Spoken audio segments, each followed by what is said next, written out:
Is it in reference to our genitalia? Because that's what it sounds like to me. But I don't know. Get your pink back, mama. Whatever the that means.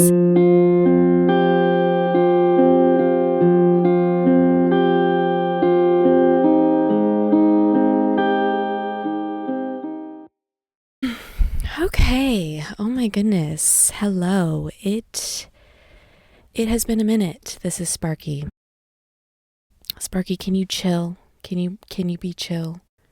Can you not mess with my set, please? My set that is so meticulously placed. Anyways, hi. I am Jennifer, aka Mama Jen. This is Loving Motherhood.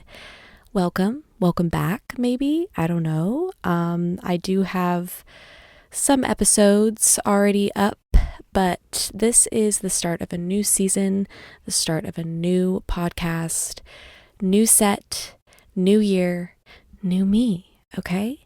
We're working with 2 camera angles here. Never done this before, okay? I've never done any of this before, but we're just going to see how it goes, and we're going to trust the process that we're just going to see if I can do it, okay? Okay, I need some water. We need some hydration. But cheers. Cheers to all you mamas or others out there. Whew, I have actually had an extremely busy day today, which is great because compared to yesterday, Lord, yesterday was rough. I literally swept all day. And it was not good. I did not feel good. My body hurt, my being hurt, my soul hurt. It was rough. And I was sitting there and I was like, you know what? Something needs to change. Something needs to change in my habits daily. Something needs to change in my routine because I cannot keep feeling like this. I have too many days, too often this happens where I just feel overall just terrible, and I'm tired of it, and I'm almost positive it's just my daily habits, my daily lifestyle. I live a relatively sedentary lifestyle. I believe that's the right term. And so I am just trying to change my habits this new year. I feel like we all are. As one does in the new year, they set resolutions. They set resolutions for themselves, and they set betterment goals for themselves, betterment. That's what we usually all are thinking or trying to go towards in the new year, right? Right. So that's what I'm doing. I have started today. Today marks day 1, even though it is January 15th or something of the other. But it doesn't matter because starting is all that matters, right? So today I woke up, I made sure to wake up at a certain hour, okay, not to sleep my day away. Because now that my daughter is getting older, she will just chill in the mornings next to me on screens. I know, sue me. We're a screen family. We love our screens. It gets me through the day, okay? And it is so necessary in our day, in my day, at least as a stay-at-home mom. So anyway, she goes on her little screens in the morning so I can sleep if I want, and which is lovely, and which is one of the biggest reasons why I'm so reluctant to have a second kid, is because I'm going to lose that ability to just sleep, to be able to sleep, which I thought I would never get that ability again when I became a mom. If you are a new mom out there and you have little ones like under 3, and you are not getting much sleep, I promise you, you're going to get your sleep back. You are going to get it back. You are going to get your hours and hours and hours and hours of restless nights and sleepless nights due to your little babies that just love to be awake. Little babies just refuse to sleep half the time. And I just want you to know that it's not forever. It's not going to be forever. Every kid's different, so I can't tell you when you're going to get your sleep back, but mine happened around 2 years. My girl started being really chill in the mornings and let me sleep. She lets me sleep. It's lovely. I don't want to ruin that for myself. Now that I've had my opportunity of getting good rest taken away from me, and then now it's like being returned, it's hard to want to give it back again. It's even harder. I feel like I waited too long to have a second kid, because now I'm getting comfy in this one kid situation, and the second kid I know is going to bring about a lot more discomfort, and that worries me. But being like on a real note, I'm more worried about the postpartum depression that comes with having a kid. And I swear to God, we do not talk about that enough. Mamas, please, can we talk about that more often?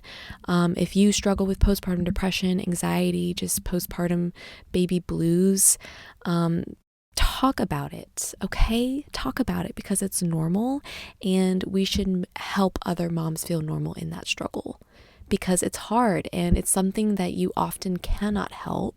It's one of the biggest reasons I'm so scared of having a second child, and the reason I haven't done it already. And it's because I've just been battling my mental health ever since I became a mom. And that's just something we don't talk about enough, folks. And that's just on period. So I don't know why I said that. I don't usually say that. You're probably not going to believe me now because I just said it, but I don't normally say that. This is my... Anyways, we're moving on. We're moving on to the next topic. What's been going on in my life? Updates, mom life. How have I been settling into that? My daughter's 3. I think I mentioned that. So that's been all right. It's been better than 2, but still not great. No, I'm just kidding. It's great in so many ways. Okay. If you want the cheesy, basic answer, yes, motherhood has been so beautiful and so lovely, and I'm so grateful for every single day that I get to spend with my child. And yes, that's the cheesy answer that you hear most moms say. Here's the real fucking answer, okay? Here's the real shit. Come in close here. Here's the real shit. This shit's fucking hard. And I'm just going day by day trying to survive. And honestly, the first 2 years, I don't even know how I was surviving. Don't even know how I was getting day by day. I don't even think I really was. I think I was just dragging myself through every minute of every day. But I will say year 3 has been the best so far, as it should. It should improve for the most part. I don't know. Some people say that the newborn stage is like they thrive in the newborn and infant stage, and then the toddler stage is where it gets hard for them. To me, it's all hard. Okay. And being a new mom, the newborn stage was definitely one big, huge punch actually in the face.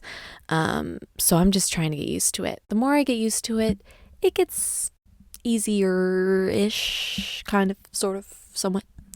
But all jokes aside, my mental health is incomparable to how it was 3 years ago, even just a year ago. I am thriving, I guess you could say now. I'm not 100%. I don't feel completely 100% back to who I was, and I don't think I ever will feel 100% back to who I was before I became a mom, because I'm a mom now, and that's forever, and that isn't going to change. With that being said, I am feeling so much more like myself. I am feeling like I have so much more of my energy back, so much more of my light back, just so much more joy in just the little things and the simple things and the mundane things. And that's something that I was missing so much when I was struggling with postpartum. So with that, I'd say I conquered postpartum. I'd say I'm in the clear. I'd say I'm pretty much out of it. And there's some days where it feels like it's the depression and the anxiety never left, and it's all still just crumbling down on me. And then there's other days where it's quite the opposite, and I feel better than I ever have. So I'm taking it day by day, but lately there's been a lot more good days than bad days, and I'm super grateful for that. And if you are a mother like me who has struggled or is struggling with postpartum, I see you, I understand you. words can't even describe how much I understand that experience and that struggle. And if you haven't quite gotten over it, you will. Just keep your head up, keep trying, keep taking it day by day. I mean, that's literally the best advice I could give. It's just keep taking it day by day, and things will eventually feel themselves out, and you'll kind of get your routine back. You'll get your pink back, as the trends have been saying. I don't really know what that means. Is it in reference to our genitalia? Because that's what it sounds like to me, but I don't know. Get your pink back, mama. Whatever the fuck that means. Anyways, but yeah, slowly but surely I have been overcoming postpartum, and I feel like that is only going to help in the content that I'm pushing out, and I'm hoping that I can help some other mamas out there who might be struggling, help you in any way possible. If it's just by relating, or if it's just by having a good laugh or a good cry, because I do both on here, okay? I'm unashamed. I will bawl on here if I need to. But yeah, other than that, everything's been pretty much the same. I did get a new dog, which was a very spur of the moment decision. Can we talk about the pet situation, the pet relationships that go on once you become a mom? Like, I don't think you can even begin to understand it unless you have gone through this yourself. But there is this shift in your relationship with your pets once you become a parent, and once you become a mom, or someone who's going to be around the pets all day, around the little ones all day. Okay, it's different for someone who works most of the day and who's out of the house. But if you're around the little ones all day, the pet situation, when you're a mom or a parent or whatever, becomes so much harder, so much more difficult. I mean, you would think, oh, how could you ever hate your pet? How could you ever lose any love for your pet, even if you have a child? But let me tell you, the love that you have for your child is nothing to compare to your pet. And I know that sounds crazy, especially if you've only known being a pet parent, you know? It sounds crazy. Believe me, I wouldn't have believed it myself when it was just me and Sparky, okay? Me and little Sparky boy. But it's true. Once you become a parent, that love that you feel for your child is unlike any other love that you will ever feel in your entire life. And it overcomes you. And you have this protective nature in you as well. And that goes against your pets as well. If your pets become a threat to that baby in any way, oh, you best believe those pets are out the door, okay? Obviously, I can't do that for my child. That's my child, you know?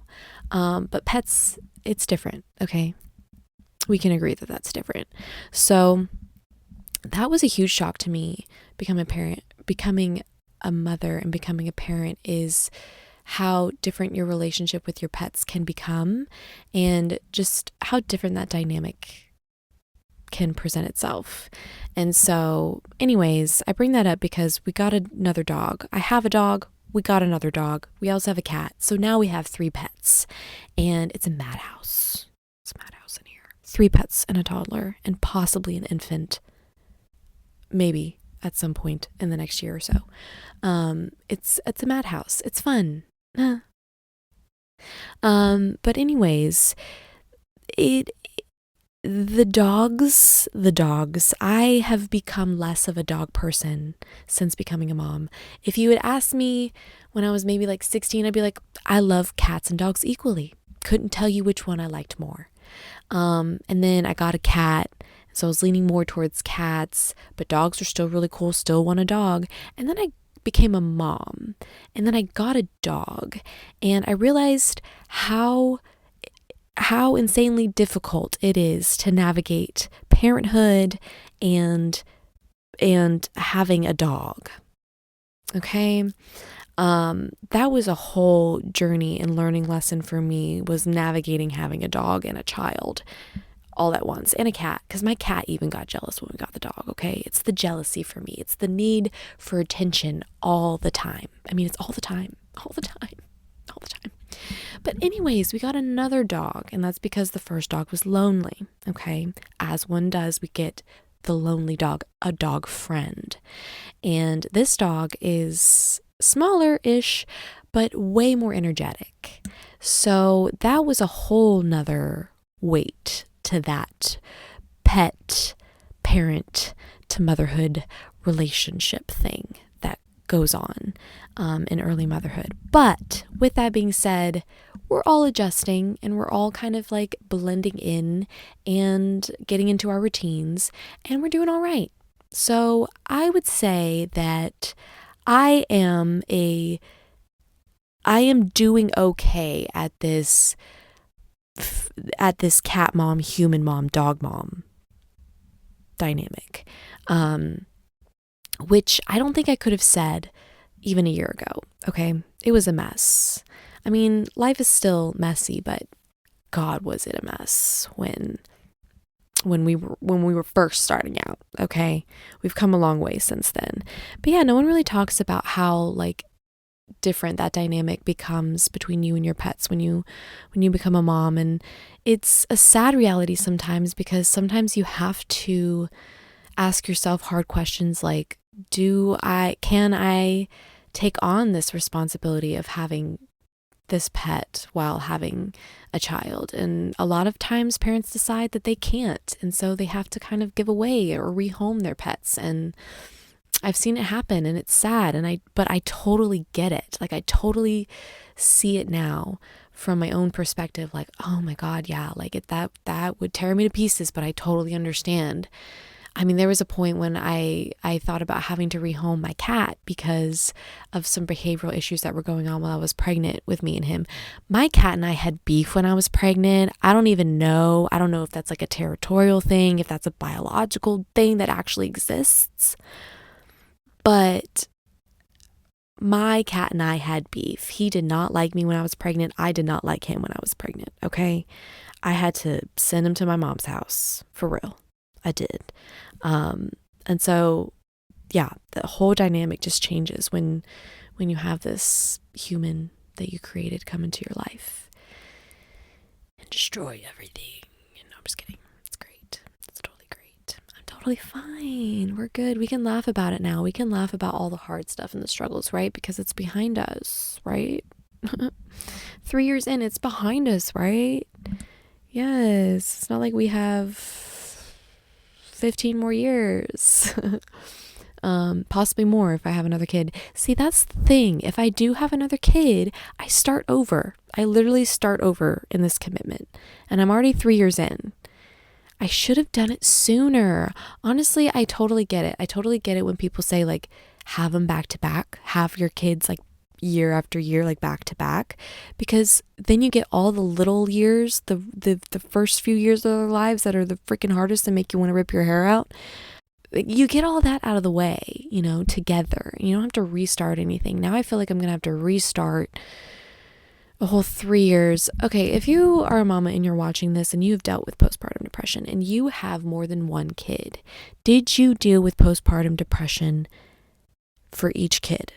I've heard very mixed reviews. I've heard from some women like it happened for every single kid.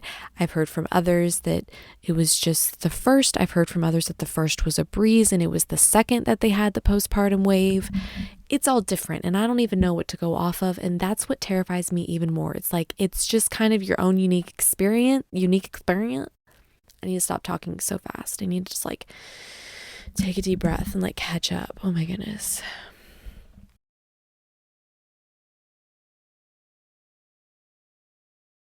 But yeah, I've just heard so many mixed reviews, as if we're like reviewing. I mean, yeah, it's a motherhood review.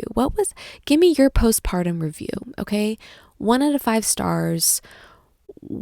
How are we feeling about your postpartum journey? How long did it last? Was it really bad? Was it mild? Was it non-existent? Tell me.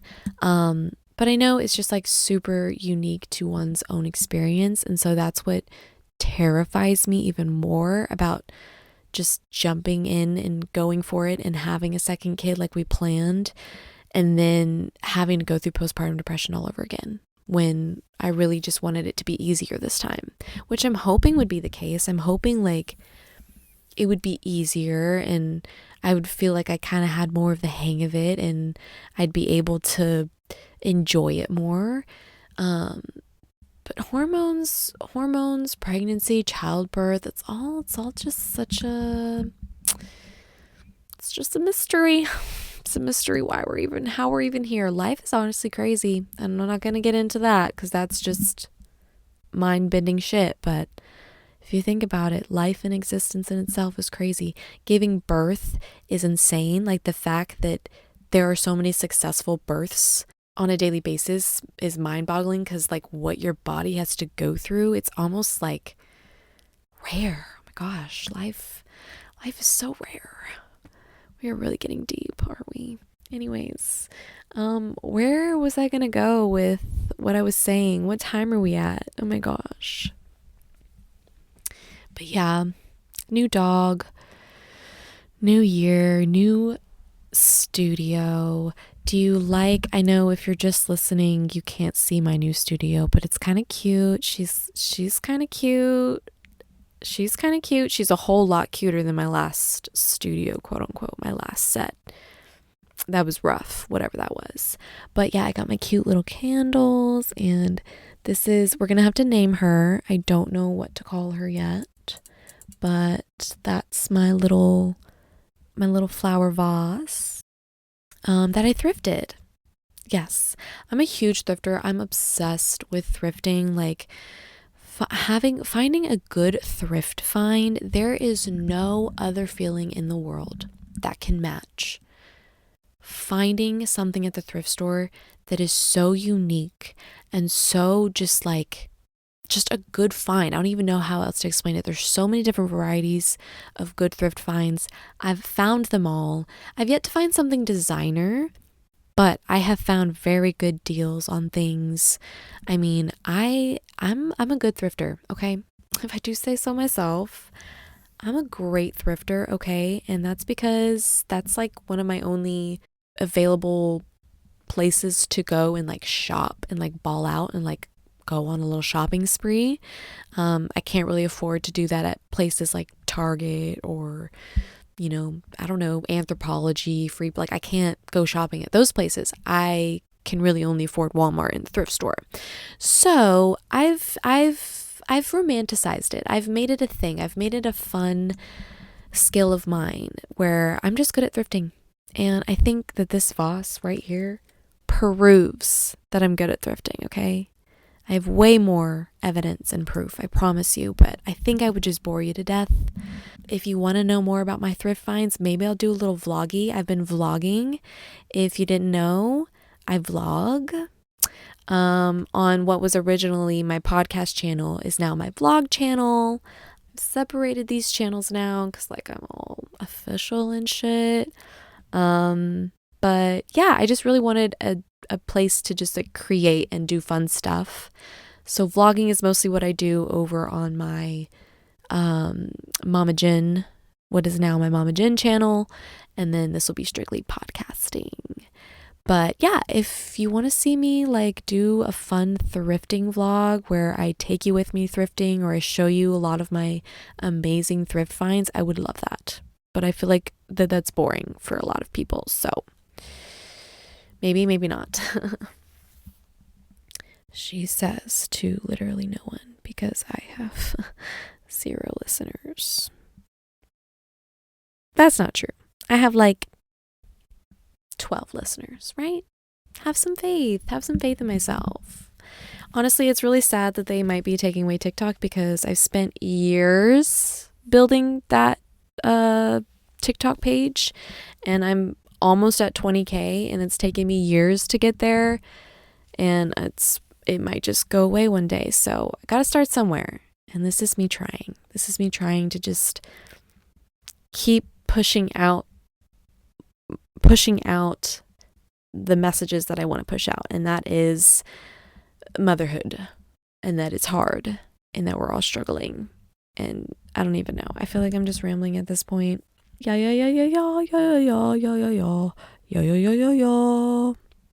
Y'all, if I was rich, if I was like ballin', if I was like Kylie Jenner rich, I would open my own karaoke bar in my city because there are none. There are none. Actually, apparently there's one that just recently opened, but I have yet to go there. So to me, it does not exist yet. But I am from Atlanta, and Atlanta is known. Well, I don't know if they're known for this, but when you're from Atlanta, you at least know that Korean karaoke bars are there, and there's lots of them, and they're a whole lot of fun. And they don't exist here where I live now in small town South Carolina. No, they do not exist here. So, if I was ballin' rich, I would open a karaoke bar, like a Korean karaoke bar, like the authentic shit. Because gosh, I miss my little Korean towns in Atlanta. My husband calls the town that I lived in Koreatown, which fair. I miss it though. I miss it so much. I miss even being near an Asian market where I could go just like buy authentic Asian ingredients. But this is the small price that you pay for more land, more privacy, kinder people. Atlanta's mean, man. Those people are built different. But anyways, yeah, I kind of just wanted to update you on my life, and I am going to be posting every other Tuesday. That's the hope. So stay tuned for not next Tuesday, but the next. Yeah, I'm excited. I'm excited to be consistently posting. I'm excited to have this fun new set, and I'm excited to just be talking about all things motherhood with whoever wants to listen. And I'm so grateful to whoever is listening right now. Thank you so much. And please stay tuned. I have other social medias. Like I said, I have a TikTok. If they don't ban it, then follow me on there. I'll have it all linked down below. If you want to have this podcast on audio format, I'm on Apple and Spotify podcasts. For now, we'll see what I decide to venture off into later. And then what else? Oh, my vlog channel. Follow my vlog / fun content channel. Mama Jen. Again, it'll be linked below. And I think that's it. I think that's all I'm doing right now. I'm going to try to start an Instagram. If I've started that, I'll link it. If not, wait on that. Again, with this whole TikTok ban being up in the air, I'm just like kind of deciding what socials I'm going to spend most of my time on. But this podcast is definitely one of my number ones. I'm so excited. I'm so excited for this podcast. Oh my gosh. But yeah, I don't really have anything else to talk about. I am super excited to talk about more exciting things in future episodes. Please stay tuned, and I will talk to you in my next episode. Peace. Bye.